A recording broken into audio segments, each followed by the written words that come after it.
Alright, it's time for me to change my chain, and it might be time for you too. Changing your chain is one of the best things you could do to increase the longevity of your drive chain. That thing can be expensive. So if you change your chain more often, that's going to push some more miles out of your drivetrain, and you're going to get a better ride. Okay, why change your chain yourself, and why not just have the bike shop do it?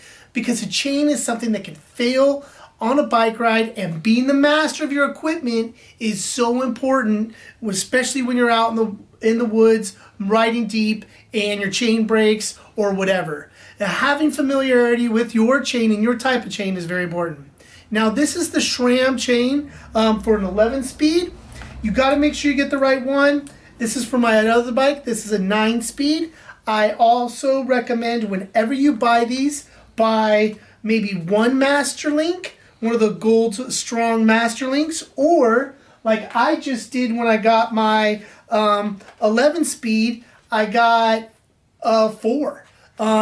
You could use one for you now. You could use, oh, they come with one, but I mean, maybe the installation doesn't go perfect. Maybe you have one for a friend when they need it, or maybe you got to do some MacGyver stuff on the trail. So I think it's good to get some backups when you order it, and then you have them when you need to, and you put them in your go bag. Okay, now what tools do I need? I like to get familiar with my own, what I'm going to be using out on the trail tool, my mini tool, my park tool, and mine just slides apart like this, and this comes out here, and then I got my chain tool. Now, getting familiar with it is good because maybe it's rainy, maybe it's cold, maybe everybody's looking at you, and you're going to be ready to go. Okay, first thing you need to do is make sure it's on the bottom cog, and mine already is, but if it was, let's say it was up a little higher, right? We need to make sure it goes down into the bottom cog.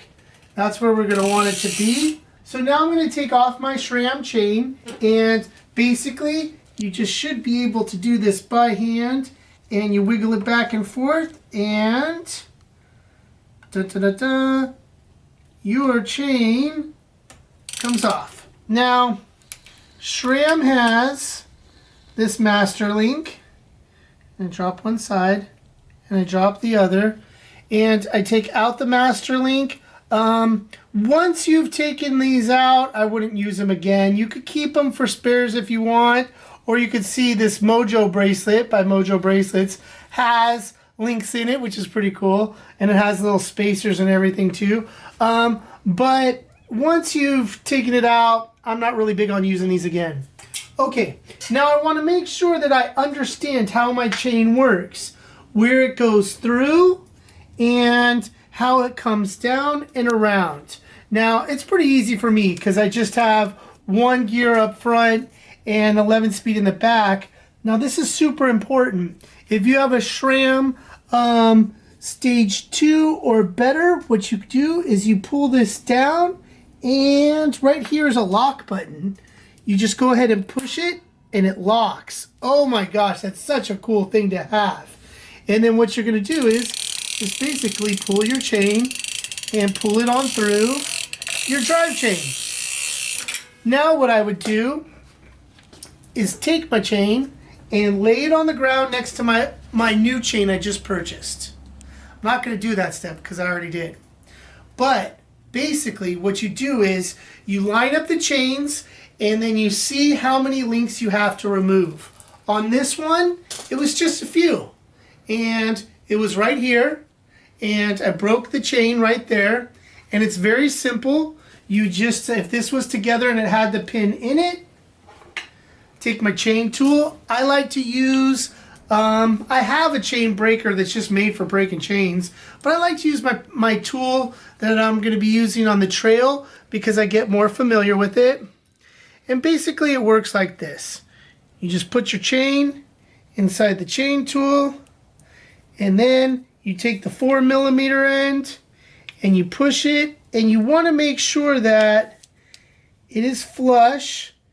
Now, you can also do this by hand a little bit till you get to the bullet or the divot that like a primer on a gun, and then you're just going to push, and you'll feel it break, and then you just keep pushing and the pin pops out. I already did it so there's no pin popping out, but it's going to go all the way through, and then you back it out. The pin would probably fall on the floor, but I already did that part. I like to try to make these videos go quick. And then I'm going to take this extra part and I'm going to put this in my go bag for later. Now I have the chain to the right length. Now I'm going to go ahead and install my chain, and I'm going to go ahead, and it's easier with a chain guide to just go ahead and pull it through and catch it. And there we go. And it's going to bring it through on this end.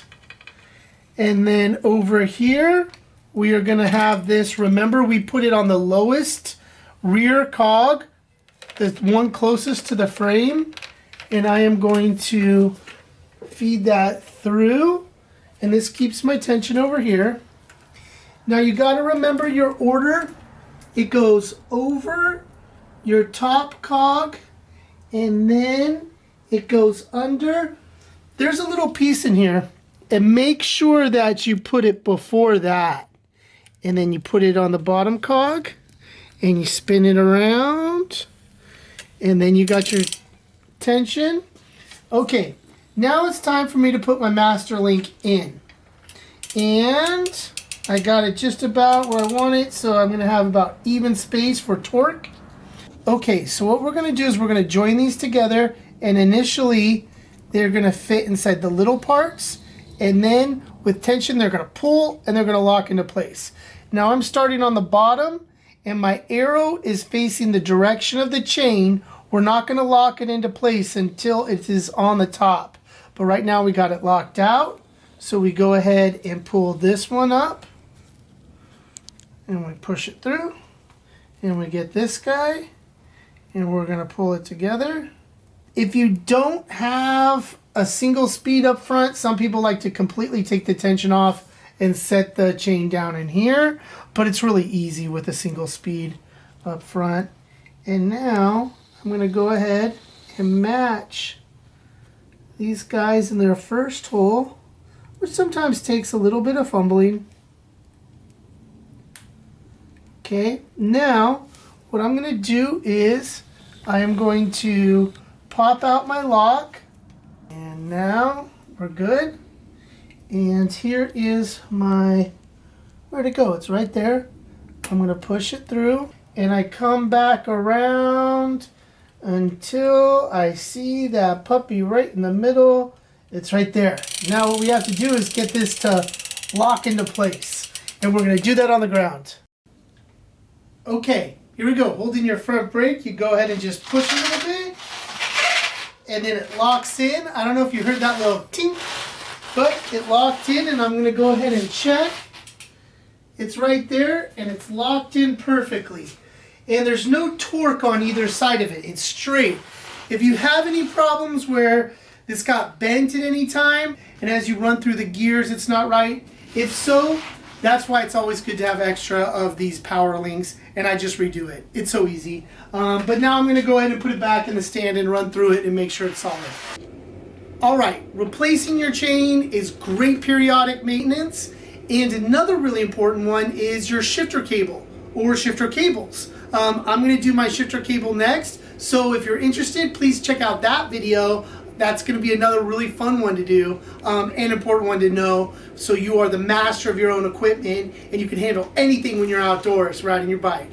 All right, ride the chaos.